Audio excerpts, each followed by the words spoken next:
Salam, hər vaxtınız xeyir olsun xanımlar və cənablar. Hər birinizi salamlayıram, xoş gəlmisiniz deyirəm.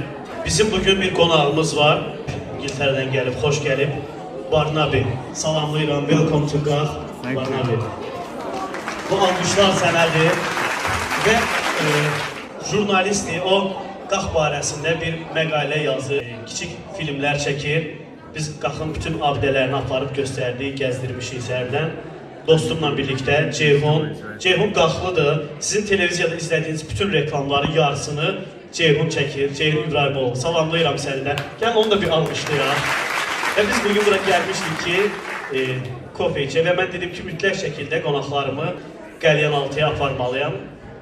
Gəldik bura və gördük ki, Georgi də buradadır. Amma Georgi dedi ki, bugün mən belə deyərdim, işdə deyiləm, yəni bugün ifa eləməyəcəm. Sağ olsun bizi qırmadı, öz musiqi alətlərini gətirdi və bugün Georgi sizlər üçün, bizlər üçün, qonağımız üçün, hər kəs üçün möhtəşəm musiqilər ifa eləyəcək. Gəlin Georgini ürəkdən alqışlayaq, səhnəni Georgiyə verək. Hoş olsun. Qabar Georgi.